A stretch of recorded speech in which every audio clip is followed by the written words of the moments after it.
Hello everyone and welcome to this second tutorial on operating system. The topic for today is uniprogramming, multiprogramming and time sharing systems. So before we begin with today's topic, in the last video I have asked you one question. Can we use a system without installing an OS? So I hope most of you have got the correct answer, which is yes. You can use a system without installing an OS. See what the OS does. It acts as an interface. So if now, and who has designed that OS? If a person can design the operating system which acts as an interface to interact with the hardware, this means that the person can directly also interact with the hardware.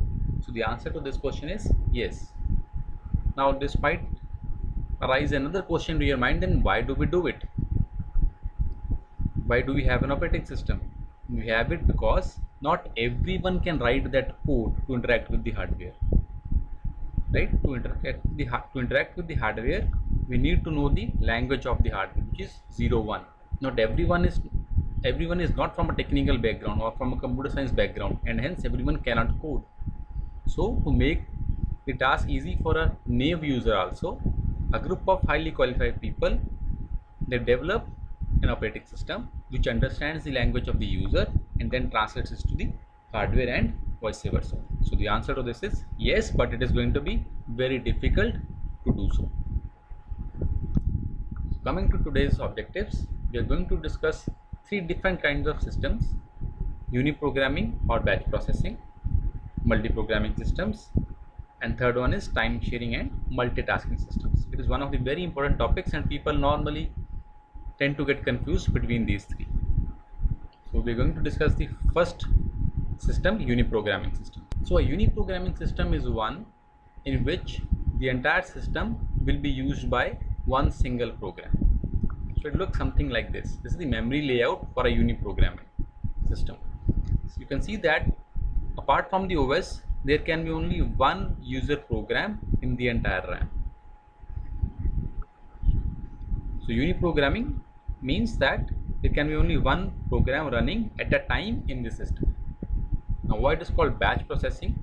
It is called batch processing system because different users, they submit their programs to a person called operator. The operator can group those programs based on some kind of a language or requirement, and then the operator submits that batch to the system. The system picks one of the process and then do the processing. Once the process is finished, then it picks the second process. Once the second process is finished, then it picks the third one, and so on until and unless the entire batch is finished, right? So we'll see this with an example. Now this is how it looks. Uniprogramming system. There's a RAM, there's CPU, and there is input output devices, and there's a batch of 4 processes: P1, P2, P3 and P4. So since there can be only one process in the system, so let us suppose that at time 0 the only process in the system is P1. So why we pick P1? There can be a discussion on that, but as of now we simply assume that we are going to go 1, 2, 3 and 4. So at time 0, P1 is the process in the RAM. So P1 starts to execute as CPU is allocated to the process. 1 second, then 2 seconds, 3 seconds, 4 seconds, and after 4 seconds, now the process P1 does not require the CPU, but it requires some kind of input output device. Let us suppose that it needs to print something on the printer. So it shifts to the printer. Now what is CPU doing at this time? The CPU is idle. Now one of my resource has become free, but can I allocate it to any other process? The answer is no, because in uniprogramming there can be only one process in the system, and that process is P1. So now P1 takes another few seconds with the input output device, and once the task with the input output is finished, at 10 seconds it comes back to the processor to do more processing, and now my input output devices are free. So P1 executes for another 2 seconds, and at 12 it finishes. So now P1 is removed from the system and another process is loaded, which is P2. Now P2 starts execution at 12, and for 13th, 14th second, 15th second, and it finishes after at 16th second, and in 16th second P3 process is loaded into the system, and P3 starts to execute. After 1 second, P3 shifts to input output device. Now again my system CPU is free.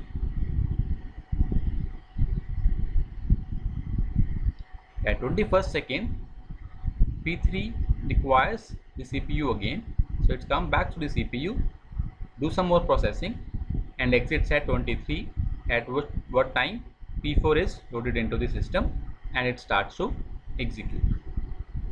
It does the execution for another 3 seconds and finishes at 25, right? So we saw that at any given time only one of the process was using either the CPU or the input output devices, and for this entire scenario it took 25 seconds to complete the execution of 4 processes. Just remember that time. Okay, so this is all about uniprogramming. So what is the disadvantage? First is there is no interaction between the user and the computer.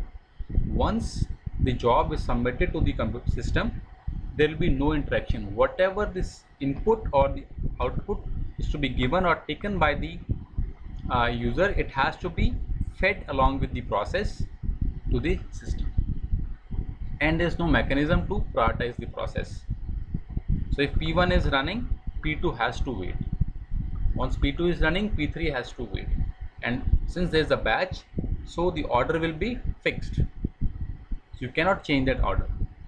Last, there is poor CPU utilization, as only one process can be inside the memory at any given time. So this is all about uniprogramming. The next topic is multi-programming systems. Now this is the scenario for a multi-programming system. So the difference I think is pretty clear here only. In uniprogramming there was only one process in the RAM at a time, but here you can see that there are multiple processes in the RAM. Now how many can be there depends upon the size of the RAM as well as size of your total processes. So in this case I am going to take the same scenario where we have 4 processes in the RAM, all those same processes P1, 2, 3 and 4. Now how the execution differs? Since there are multiple processes in the RAM, we are going to decide that which one will be allocated the CPU. That decision will be made by a CPU scheduling algorithm, which we will discuss in detail later. So at time 0, P1 is the process which is allocated to the CPU for processing. So it executes for 4 seconds and then moves to the input output device. Now at this time the CPU is free. Now since we are having multiple processes in the RAM, one of the process can be allocated to the CPU at this time. So we allocate P2 to the CPU while P1 is doing input output. So P2 starts executing as well as P1 is also doing some kind of input output device. So this is the difference with uniprogramming or batch processing. Now P2 executes for 3 seconds and it leaves the system because it has terminated. Now again the CPU is free because P1 is still doing some kind of input output device. So we can allocate another process to CPU, and let us suppose that this time it is P4 process. P4 does the execution for 2 more seconds and it finishes at 9 seconds. Again the CPU is free, so we can allocate another process which is P3. Now at 10 seconds P1 is done with the input output. So but since P3 is with CPU, P1 will have to wait for its turn to get the CPU again. At 11 seconds P3 shifts to do some kind of input output. Since the CPU is free, P1 is immediately allocated to the CPU. P1 finishes at 13th second and P3 comes back for CPU processing at 15th second. Does the processing for 2 more seconds and the entire system is free at 17th second. So you can compare that in uniprogramming, this entire scenario took 25 seconds, but now it took only 17 seconds because we were able to run multiple processes at the same time. That's what is called, why it is called multi-programming system. So what's the disadvantage? Still there will be no user interaction. Now coming to the third system, which is time sharing system. Time sharing system means that the entire system time will be shared between all the users. So consider this scenario. Here you can think of that there is only one CPU which is in the center, the system, and different users are connected with the same system. Each user has got its own terminal, monitor, and keyboard and mouse, but all are using the same processor. So what is happening? The processor time is shared between these four users. Let us suppose that time period, which is called the time quantum, is 2 seconds. So the CPU is going to give 2 seconds to user 1, then 2 seconds to user 2, then 2 seconds to user 3, 2 seconds to user 4, and then again come back to user 1. It's not normally 2 seconds, but it is in milliseconds or nanoseconds. Now we know that the speed of the processor is very fast, right? So as a user, we are not able to distinguish between this jump that this processor is doing from one user to another user.